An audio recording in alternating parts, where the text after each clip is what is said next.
bow on your heads and pray for God's blessing. Ilagay po natin ang ating kamay sa bahaging masakit sa ating katawan. Kung masakit po ang ating dibdib sa ating dibdib.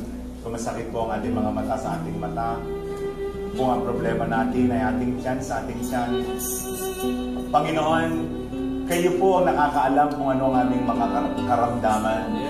Ano man po ang aming mga pinagdaraan ng mga kapighatian, mga pagsubok, kadiliman ng buhay. Maaari po ang ilan sa amin hindi na nakakatulog sa maraming isipin sa buhay, na matinding sakit na kanilang nararamdaman. Hindi naman po, Panginoon, ang mga kapatid namin na nasa studio, manapay yung mga kapatid po namin nanonood sa kanilang television sets. Hindi naman po dito sa Pilipinas, kundi sa lamang karamdaman. At hindi pa natitiyak ng doktor kung ano ang kanilang sakit na tinataglay. Naniniwala po kami, Panginoon, na meron kayong magagawa sa kanila. Ibuhin po nyo ang kanilang mga buto na masakit ngayon, dala ng arthritis, rheumatism, osteoporosis, osteoarthritis, rheumatoid arthritis, tendonitis. Ibuhin po nyo ang aming dugo na may karamdamang anemia at leukemia, ang aming digestive system, respiratory system, excretory system, reproductive system, ovary, uterus, cervix, ang aming prostate. Pagalingin po ninyo ang aming mga internal organs, our liver, our kidney, our gallbladder, our pancreas, small and large intestine, our heart, our gallbladder stones, our kidney stones. Lahat po ng karamdaman, ang aming high blood pressure problem, uric acid problems, cholesterol problems, multiple sclerosis, ang aming Parkinson's disease, ang aming migraine, ang aming Down syndrome, ang lahat po ng karamdaman na nagpapahirap sa amin ngayon. Karamdaman po ng mga mag-asawa na may samaan ng loob, ipuhin po niyo sila. At sa oras na ito, bigyan ng pagkakataon makapagsimulang muli. Pagkaloob niya sa amin, Panginoon, ang lahat na natatanging kahilingan para sa kapayapaan, para sa kapagtataguyod ng pagkakaisa, pag-uunawaan sa aming bayan, sa aming bansa, sa aming komunidad, sa aming pamilya. Ipagkaloob po niyo sa amin ang lahat ng mga biyayang kailangan namin. Ang mga kapatid po namin na sa oras na ito'y matindi ang pressures, stress, problema sa relasyon, problema sa kanapunan. In the name of the Father, and of the Son, and of the Holy Spirit. Amen and amen. Palakpakan po natin ang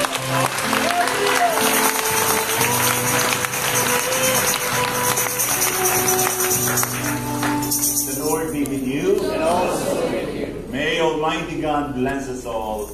The Father, the Son, and the Holy Spirit. Amen. Maganda po siguro paalaala bago tayo magkahiwalay sa misang ito. Sabihin natin sa ating katabi, Second Sunday of Advent na magbagong buhay ka na. Second Sunday of Advent na magbagong buhay ka na. Sa kaliwa, Second Sunday of Advent na magbagong buhay ka na. Sa likod, Second Sunday of Advent na magbagong buhay ka na. So, sa harapan, Father Joey, Sister Del, Second Sunday of Advent na magbagong buhay na kayo. Brothers and sisters, our Mass is now ended. Let us prepare our heart, for our heart will be the peaceful manger where Jesus Christ will be born. Thanks be to God.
pa po, isa pa po.